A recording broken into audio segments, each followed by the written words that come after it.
Before this story ends, an entire frontier valley will survive the worst blizzard in decades because one old dog refused to stop barking at an empty frozen hill. Beneath that hill wasn't buried gold. It wasn't a forgotten mine. It was something far more valuable, a hidden shelter, untouched for nearly 40 years, stocked with enough food to keep families alive through the longest winter anyone could remember. The strangest part? Hundreds of people had walked past that hill for decades, and only the dog seemed to remember what was hidden underneath. This is the story of how one forgotten place and one forgotten piece of frontier wisdom saved an entire community when winter finally came. The first bark came just before dawn, when the frontier blizzard had already swallowed every landmark in the valley. Jacob Mercer stopped walking, not because he had lost the trail. There had been no trail for nearly an hour. The wind had erased it, sweeping fresh snow across the Wyoming prairie faster than a man could remember where he'd placed his last boot. The world around him had become nothing but shifting white and the endless roar of winter. Only Ranger kept moving. The old shepherd mix stood halfway up a frozen hillside, his dark coat nearly hidden beneath the snow. Instead of searching for shelter like every animal Jacob had ever known, the dog faced the hill itself. Then he barked again, once, twice. 3 sharp barks that disappeared into the wind. Jacob frowned. There's nothing there. The hill was little more than a mound of frozen earth covered in waist-deep drifts. No trees, no rocks large enough to block the wind, certainly no cabin. Ranger barked again. This time he began scratching furiously at the snow. Jacob almost laughed despite the cold. You've finally gone crazy. The dog ignored him. He kept digging. The snow flew behind him in desperate bursts. Jacob looked toward the valley, though he could barely see 10 yards through the storm. Somewhere behind that curtain of white stood his frontier cabin, now completely cut off by the blizzard. His small frontier homestead, 2 horses, 6 chickens, a milk cow, and a weathered horse barn, might already be buried beneath drifting snow. If he stayed here, he could freeze. If he turned back, he might never find home. If he followed the dog, he had no idea what he expected to find. Still, Ranger had never barked at empty ground before. Jacob drove his shovel into the drift. The blade struck nothing but packed snow, again, then thunk. Not stone, not frozen soil, wood. Jacob froze. He scraped away another layer. A weathered plank slowly emerged beneath decades of wind-packed earth. The old dog stopped barking. Instead, Ranger sat quietly beside the opening, wagging his tail as though he had been waiting for this moment his entire life. Jacob brushed away more snow until rusted iron hinges appeared beneath the ice. A door, hidden beneath the hill. His gloved hand hesitated over the frozen iron ring. Who built it? Why had no one in the valley ever spoken of it? And more importantly, what waited underneath? 3 months earlier, nobody in Ash Hollow had paid much attention to Jacob Mercer. At 29, he wasn't the strongest ranch hand in the county. He wasn't the richest. He wasn't the fastest rider. He wasn't even born in Wyoming. Most people simply knew him as the quiet man who had purchased the abandoned 30-acre property north of Willow Creek for less than the price of 2 good horses. People laughed the day he signed the papers. You bought frozen dirt. The soil's full of rock. Nothing grows up there. Even wolves avoid that hill. Jacob only smiled. He had heard worse. The previous owner had died without children. The small frontier ranch had sat empty for nearly 8 years. The fences leaned. The hayloft sagged.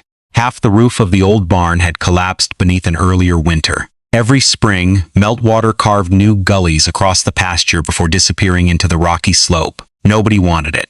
Jacob did. Not because it looked promising, because it looked forgotten. His father had once told him something during their years traveling between scattered settlements across Montana territory. If everyone agrees a place is worthless, ask what they stopped looking for. Jacob never forgot those words.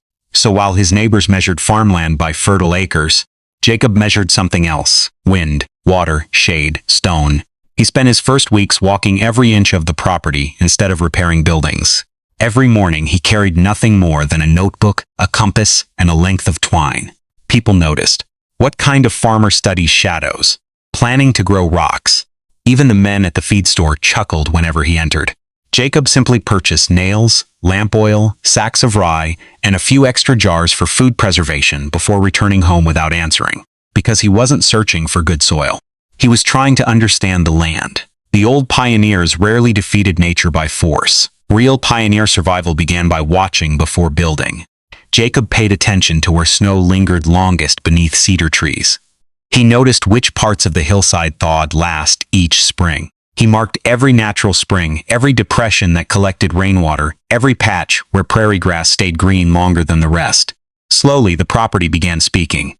The abandoned stone cabin rested on slightly higher ground than it first appeared. The collapsed barn faced southeast instead of east, catching early winter sunlight. The wind almost always curved around the northern hill before striking the buildings.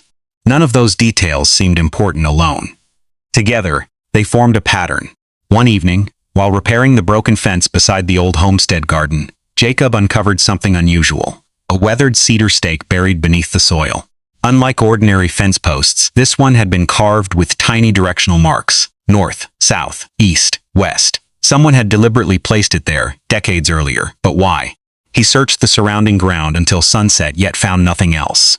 Only Ranger refused to leave. The dog kept sniffing the frozen hill nearby before finally lying down beside it. Jacob called him home. The dog looked back once before following. Neither of them knew that beneath that frozen hill rested a hidden shelter stocked with enough food to survive the winter. Nor did they know the shelter had remained untouched through nearly 40 years of prairie storms, or that within a few months the worst blizzard anyone in the territory could remember would force half the valley to search desperately for food, warmth, and hope. Long before the storm arrived, the answer had already been sleeping beneath the snow, and only one old dog seemed to remember where. Jacob wrapped both hands around the rusted iron ring and pulled. Nothing. The hinges had been locked beneath decades of frozen earth. He leaned his shoulder against the heavy wooden hatch while Ranger paced in tight circles, whining softly instead of barking now. The second shove loosened something beneath the ice. The third sent a crack echoing through the hillside. Then, with a groan that sounded almost human, the hatch lifted several inches. A breath of air escaped from below. It wasn't warm, but it wasn't freezing either. Jacob frowned. Outside, the prairie winter had driven the temperature well below zero. His beard was stiff with ice, and every breath burned his lungs. Yet the air rising from beneath the hill felt strangely steady, cool enough to preserve food, but sheltered from the murderous cold above. Someone had understood the earth. He brushed away more snow until the opening was wide enough to squeeze through. Ranger slipped inside first without hesitation, disappearing into the darkness. "Ranger!" the dog barked once. Not in fear, in excitement. Jacob struck a match with numb fingers and lit the small oil lantern hanging from his belt. The flame flickered wildly for a moment before settling into a calm yellow glow. A narrow staircase descended through packed stone, not rough stone, carefully fitted stone. Each step had been carved into the hillside with remarkable precision, sloping just enough for melting snow to drain away from the entrance instead of flowing inside. Jacob stopped halfway down. Whoever had built this place hadn't simply dug a hole. They had engineered it. Every pioneer learned to survive winter. Very few understood how to make winter work for them. At the bottom of the stairs, the passage opened into a chamber nearly 20 feet long. Jacob stood speechless. The room was dry, perfectly dry. Heavy cedar beams supported the ceiling, while thick stone walls surrounded the chamber on every side. Wooden shelves lined the room from floor to ceiling. Most of them still held supplies. Not fresh supplies, old supplies, glass jars, wooden crates, iron-bound barrels, clay crocks. Even after decades, the organization remained almost military in its precision. Ranger sniffed one barrel before wagging his tail again. Jacob knelt beside it. The lid creaked open. Inside lay hard winter wheat. He picked up a handful. Dry, clean, untouched by moisture. Another barrel held oats. Another contained beans. Along one wall rested rows of sealed jars once filled through careful food preservation methods. Some had long since spoiled, but many remained intact because their wax seals had never been broken. His lantern revealed hooks suspended from ceiling beams. Several still held strips of smoked venison, now little more than history, but proof that this chamber had once stored enough provisions to feed an entire frontier family. Jacob's heartbeat quickened. This wasn't merely a cellar, it was a survival system, a perfectly designed root cellar. But unlike the small cellars most frontier homestead families dug beneath cabins, this one sat deep inside solid earth where temperatures barely changed throughout the seasons. His father had once explained the principle beside another hillside years earlier. Below the frost line, the earth keeps its own weather. Jacob finally understood what he meant. The surrounding soil acted like an enormous blanket. In summer it blocked heat. In winter it trapped the earth's natural warmth. Without a single fire, food could remain preserved for months, sometimes years. Whoever built this shelter understood frontier preparedness far beyond ordinary homestead skills. Then Jacob noticed something even stranger. Nothing had been hidden. The shelves stood neatly labeled. Barrels faced outward. Tools hung exactly where someone would expect to find them. This wasn't a secret treasure buried for one family alone. It looked prepared for whoever might need it next. His lantern reached the far wall. There, carved directly into the stone, were 6 simple words: "Leave more than you take." Jacob stared silently. No name, no date. Only those words. Behind him, Ranger scratched lightly near another corner. Jacob carried the lantern over. The dog pawed at a flat wooden chest tucked beneath the lowest shelf. Inside lay notebooks wrapped carefully in oilcloth. Their leather covers had darkened with age but remained intact. Jacob opened the first. The handwriting was steady. January 3, 1848. If another traveler finds this place, winter has become your enemy as it once became mine. Eat first. Read later. Jacob swallowed. He turned another page. A hungry man makes poor decisions. Another page. Replace whatever you can before spring if the Lord allows you to leave alive. The entries weren't diaries. They were lessons.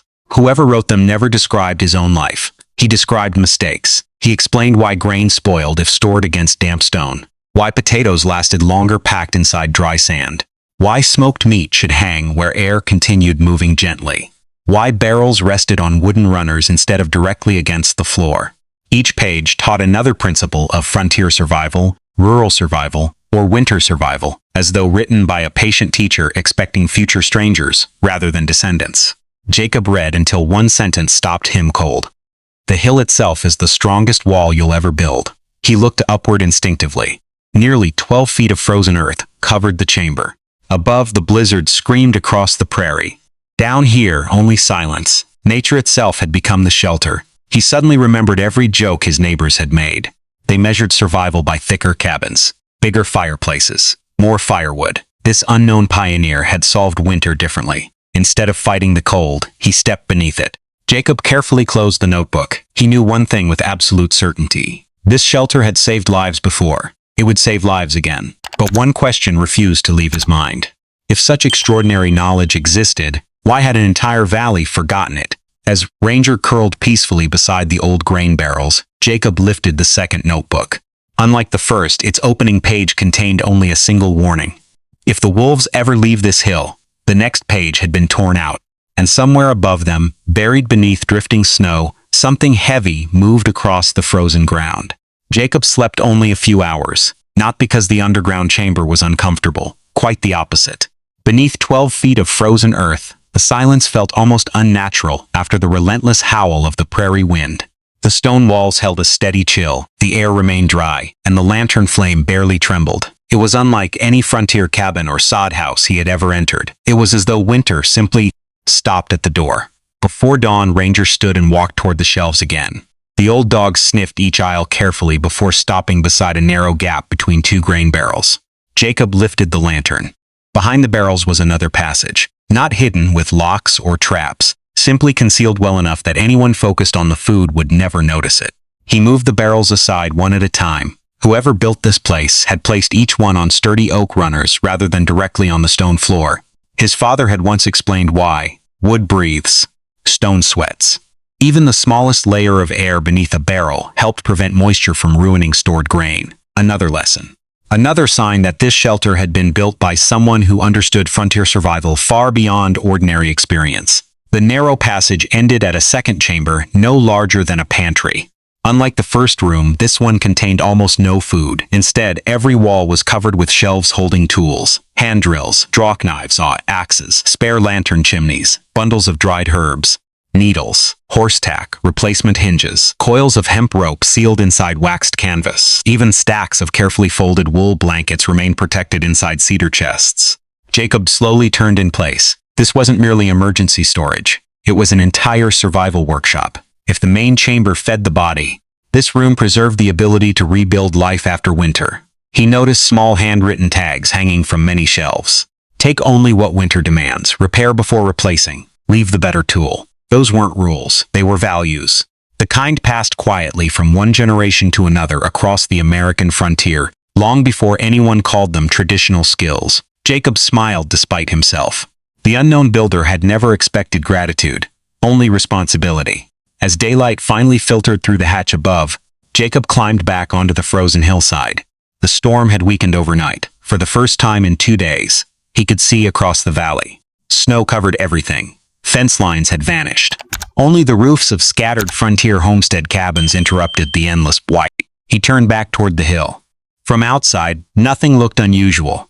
The entrance disappeared completely once the hatch lay flat beneath its blanket of snow. No wonder nobody had found it. Nature itself protected the secret. Or perhaps it had never truly been a secret. Perhaps people had simply forgotten. During the following week, Jacob returned every afternoon, not to remove supplies, to study. He copied sketches from the notebooks into his own journal.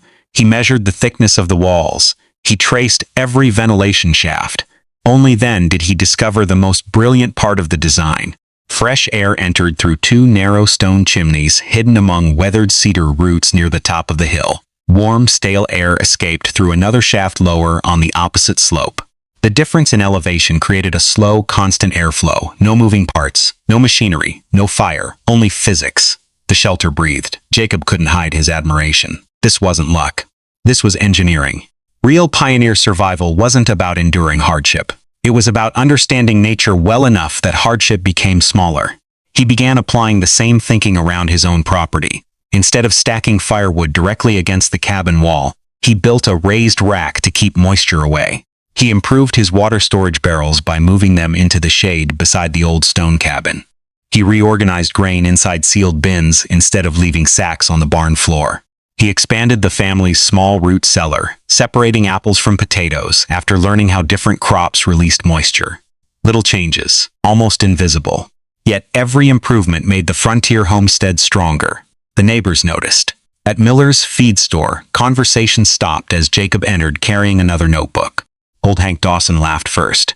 "So, still measuring dirt?" Another rancher grinned. "Maybe he's writing a book on frozen hills." Several men chuckled. Jacob smiled politely. "I've just been learning." "Learning what?" "How people survived before they had railroads delivering everything." The laughter grew louder. Wallen leaned against a grain sack. "We already know how to survive." Jacob looked around the store. Did they? Every winter families lost livestock because hay spoiled. Every spring seed grain molded in damp sheds. Every autumn someone complained that mice ruined half the potatoes. People accepted those losses as unavoidable. The notebooks beneath the hill suggested otherwise. Jacob simply bought salt, lamp oil, rye flour, and canning jars for more food preservation, then left without another word. Outside, Ranger waited patiently beside the wagon. The old dog's ears suddenly lifted. He stared toward the distant ridge. Jacob followed his gaze, a rider, watching from nearly half a mile away. The stranger remained motionless for only a few seconds before turning his horse and disappearing beyond the trees. Jacob frowned. He had never seen that horse before. That evening, he returned to the shelter. Something felt different. Not inside, outside. Fresh hoofprints crossed the snow. Someone else had visited the hill. The track circled once near the entrance before continuing south. Whoever it was had never found the hatch. Or perhaps they hadn't been looking for it. Jacob knelt beside the prints. The horseshoe carried an unusual mark, a tiny 6-pointed star stamped into the iron. He had seen that symbol once before, not on a horse. Inside the second notebook, he hurried underground. Page after page flipped beneath his fingers until he found it. The same star, drawn beside a single sentence. If you bear this mark, you already know why the shelter exists. Nothing else. No explanation, no names, only the symbol.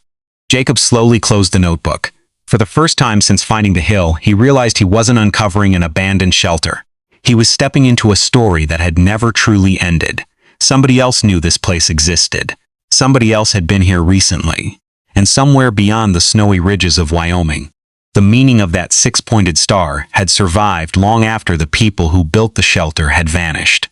As the last light faded outside, Ranger gave a low growl toward the entrance. This time it wasn't the wind. There were footsteps above them, slow, deliberate.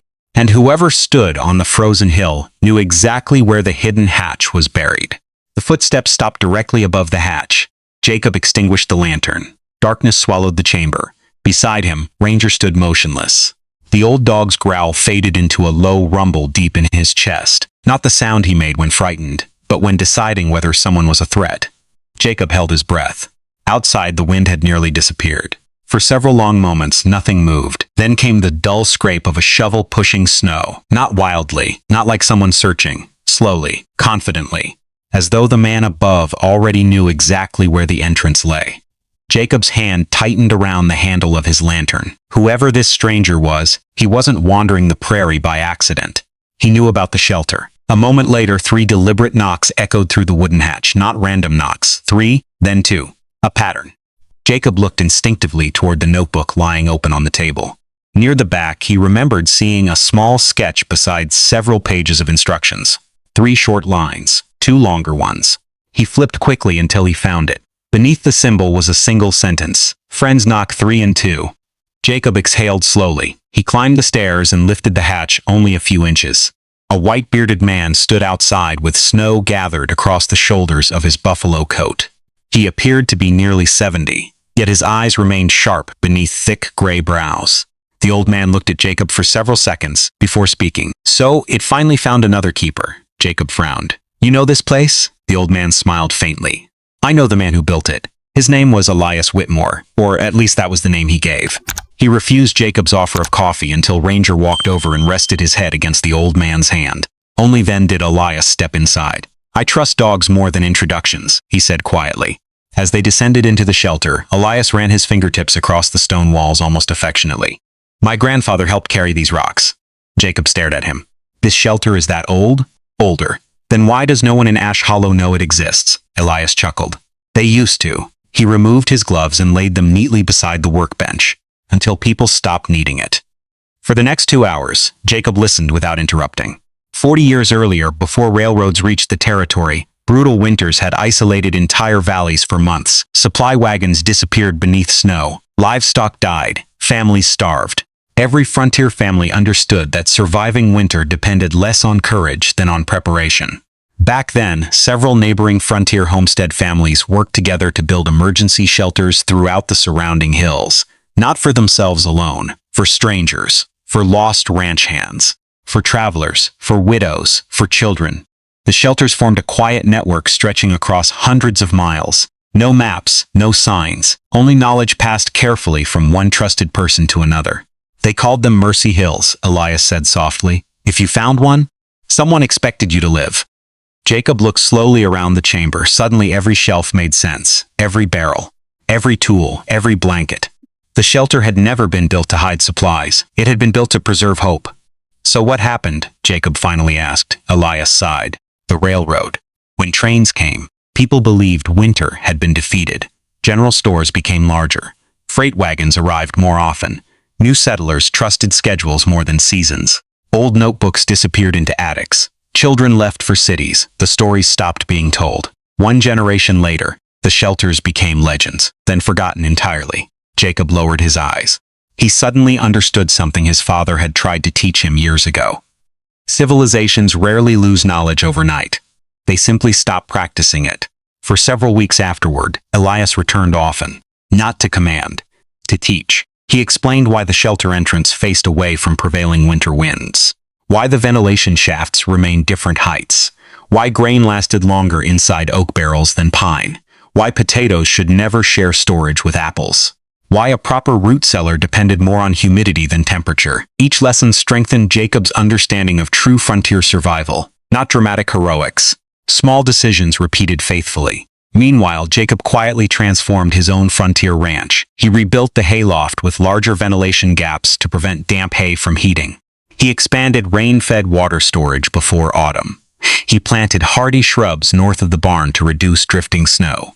He dug drainage channels around the horse barn before the ground froze solid. He repaired the old wood stove, cleaned every chimney stone, stacked firewood under cover instead of against cabin walls, and doubled the family's reserve of smoked meat, beans, rye, oats, and preserved vegetables. His neighbors laughed again. Old Hank shook his head. "Preparing for the end of the world?" Another rancher grinned. "You've got enough food for 3 winters." Jacob only smiled. Winter never cared who laughed. By late November, strange signs began appearing across the valley. The geese left nearly 2 weeks earlier than usual. The creek froze overnight. Coyotes moved closer to abandoned fences instead of hunting open prairie. Even Ranger became restless. Each evening, the old dog climbed the hill above the shelter and stared north. watching, listening, waiting. Elias noticed, so did my grandfather's dogs. Jacob looked toward the gray horizon. For what? The old man answered without taking his eyes from the sky. For the kind of winter that changes everything. 3 days later, the barometer dropped faster than anyone in Ash Hollow had ever seen. Clouds rolled over the distant mountains like dark stone. The air became strangely quiet, too quiet. Jacob spent the entire day hauling the last sacks of grain into dry storage. He checked every barrel, every lantern, every blanket, every horse, every hinge. When evening came, he stood beside the frozen hill one last time. Elias placed a weathered hand on his shoulder. Tomorrow, the old man said quietly, people will still believe they're ready. He paused. By next week, they'll understand the difference between owning supplies and possessing frontier wisdom. Far across the prairie, the first wall of white finally appeared, not falling from the sky, advancing across the land, like an ocean made entirely of snow. By sunrise, Ash Hollow had disappeared, not beneath silence, beneath noise. The wind struck the prairie with a force no one in the valley had witnessed in decades. Snow no longer drifted gently across the fields. It raced sideways like white sand, filling every hollow, burying every fence, erasing every wagon track within minutes. Jacob had seen winter before. This was something else. The cabin groaned under each gust. Snow climbed halfway up the windows before noon. The horse barn vanished behind a wall of white so thick that only the peak of its roof remained visible. Inside, the wood stove burned steadily. Not because Jacob kept feeding it endlessly. Because months earlier he had repaired every crack in the chimney, sealed every gap around the stone foundation, and stacked dry hardwood beneath cover instead of leaving it exposed to autumn rain. The fire gave every log its full heat. Preparation was already paying dividends. Ranger lay beside the stove, ears twitching whenever the wind slammed against the cabin. Jacob checked the shelves one more time. Barrels of oats, beans, smoked venison, rye flour, dried apples. Jars from careful food preservation lined the walls of the pantry. His enlarged root cellar remained cool, dry, and untouched by frost. Nothing had spoiled, nothing had frozen. He thought of Elias's words. Owning supplies is not the same as possessing frontier wisdom. Now he understood. Wisdom wasn't having more, it was wasting less. The storm continued through the second day. Then the third. No rider appeared. No smoke rose from neighboring ranches. The valley had become a collection of isolated islands buried beneath snow. Jacob left the cabin only twice each day. Each trip followed the same routine. He shoveled a narrow path to the barn, checked every horse, broke the thin layer of ice forming inside the water trough, spread hay from the loft, closed the doors before precious warmth escaped. His animals remained calm. Healthy livestock often reflected a calm owner. Panic spread faster than cold. The horses seemed to understand that. Late on the fourth afternoon, Ranger suddenly lifted his head. The dog didn't bark, he listened. Jacob stepped outside. At first he heard only wind, then a faint cry, not from the cabin, from the frozen hill. He fought through waist-deep drifts until he reached the shelter entrance. The cry came again. Human, weak. He opened the hidden hatch. A young ranch hand stumbled down the steps almost into Jacob's arms. His face had turned pale beneath a crust of ice. "My horses," he whispered. "They're gone." The young man collapsed before finishing the sentence. Jacob carried him inside. He wrapped blankets around the stranger, warmed broth slowly over the stove in the shelter, and waited nearly an hour before asking any questions. Only after the man's hands stopped shaking did he speak. "My name's Thomas. Our cabin roof collapsed yesterday. My father stayed behind trying to save the cattle. My mother and sisters," his voice broke. "We haven't eaten since yesterday morning." Jacob didn't hesitate. "Can you walk?" Thomas nodded. Jacob looked toward Ranger. The old dog was already standing, almost waiting. By dawn, the storm had weakened just enough to travel. Jacob loaded 2 sleds. One carried food. The other carried blankets, lantern oil, tools, rope, and spare harnesses. Thomas stared at the supplies. "You'll never get all this back." Jacob remembered the carved words on the shelter wall. "Leave more than you take." He smiled. "It never belonged to me." Finding Thomas's cabin took nearly 4 hours. Snow reached the horses' chests. Entire fence lines had vanished. More than once, Jacob relied on Ranger instead of memory. The old dog found the buried lane by scent alone. When they finally reached the ranch, the sight stopped Jacob cold. Half the roof had indeed collapsed. The barn doors had frozen shut beneath towering drifts. Thomas's father sat inside the cabin wrapped in quilts, too exhausted even to stand. His wife held 2 frightened girls close beside the stove. The shelves were nearly empty. 1 sack of flour, half a bucket of potatoes, nothing else. Thomas's mother looked at the sled, then at Jacob. Tears filled her eyes before she spoke. I don't know how we'll repay this. Jacob quietly began unloading grain. You don't. Word traveled surprisingly fast despite the storm. Not through newspapers, through survival. 2 days later, another family arrived. Then an elderly widow. Then 2 brothers whose wagon had overturned while trying to reach town before the roads disappeared. Jacob guided each of them toward the shelter beneath the hill. No one left hungry. Some stayed a night. Others remained until the weather eased. The hidden chamber became exactly what its unknown builders had intended generations earlier. Not a treasure, a refuge. Each newcomer noticed something different. The steady temperature, the dry grain, the neatly organized shelves, the ventilation that kept lantern smoke from lingering, the careful system behind every barrel and tool. Again and again, people asked the same question. Who built this place? Jacob always gave the same answer. Someone who believed winter shouldn't decide who lived. By the 7th day, even old Hank Dawson appeared. The same man who had laughed in the feed store. His beard hung heavy with ice. His shoulders sagged beneath exhaustion. He removed his hat before speaking. My hay spoiled. The barn roof gave way. I've got 3 grandchildren. His voice became almost inaudible. I was wrong. Jacob looked toward the shelter entrance. There wasn't enough food to rescue an entire county forever. But there was enough to help neighbors survive until the roads reopened. That was exactly how the builders had planned it. Never feed pride, feed people. Jacob handed Hank a sack of oats, smoked meat, preserved vegetables, and several jars from the storage shelves. The old rancher stared silently. I mocked you. Jacob shrugged gently. Winter didn't ask who laughed. That evening, more than 20 people gathered inside the underground shelter. Children slept peacefully beside stacked grain barrels. Women prepared soup over iron kettles. Men repaired harnesses using tools that had waited decades for willing hands. The chamber filled with quiet conversation instead of fear. For the first time since the blizzard began, people smiled. Elias sat alone near the carved wall, watching everything with moist eyes. Jacob joined him. You knew this would happen. The old man shook his head. No. I only hoped someone would remember. He looked around the crowded shelter. My grandfather always said these hills weren't built to hide food. They were built to keep kindness alive until spring. Jacob followed his gaze. Children laughed softly while sharing warm bread. Neighbors who had barely spoken before the storm now worked side by side repairing tools for families they barely knew. The shelter wasn't only preserving grain, it was preserving a community. Outside, the wind finally began to weaken. But neither Jacob nor Elias noticed. Both men were staring at the entrance. Fresh footprints had just appeared in the snow. Not 1 pair, not 5, dozens. Someone else was coming through the storm. And from the sound of desperate voices carried on the wind, the shelter's greatest test had only just begun.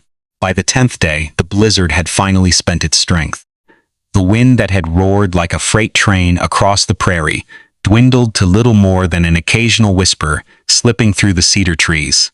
Sunlight returned cautiously, reflecting from the endless blanket of snow until the entire valley glowed beneath a pale winter sky. No one celebrated. Not yet. The storm had ended.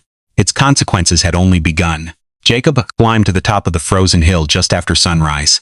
Ranger stood beside him, nose lifted toward the cold morning air. From there they could finally see Ash Hollow again, or what remained of it. Entire fence lines had vanished beneath drifts taller than a horse. Several barns had collapsed under the weight of snow. Smoke rose from only a handful of cabins. The valley looked less like a settlement than a collection of survivors scattered across a white wilderness. For several minutes, Jacob said nothing. He simply counted. 1 cabin standing, another damaged, 1 barn gone, another roof missing. Every structure told the story of a different family. Every family told the story of a different choice made long before the first snowflake fell. Winter had judged everyone equally. Preparation had not.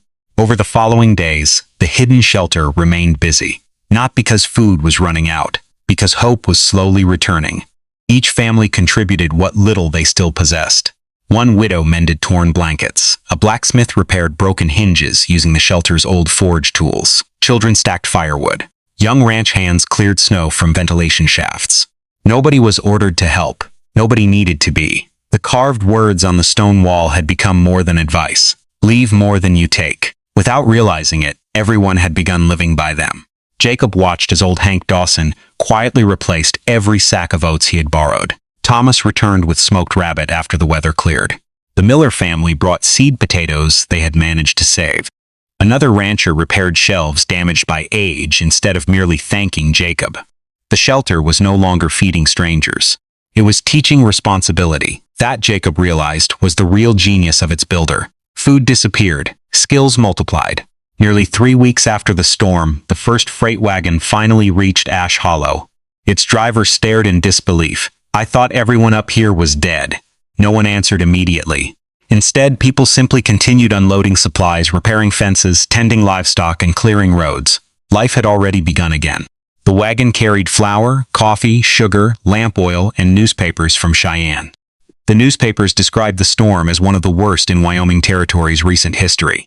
Entire settlements had been abandoned. Dozens of ranches had lost nearly all their cattle. Some valleys had waited weeks for help that never arrived. Jacob folded the paper quietly. Ash Hollow had suffered losses too. Several animals had died. Buildings would need rebuilding. Fields would take months to recover. But not a single family had starved. Not one child had frozen to death. The difference wasn't luck. It wasn't wealth. It wasn't strength. It was preparation shared instead of hoarded. A few days later, Jacob and Elias climbed the hill together one final time before spring thaw.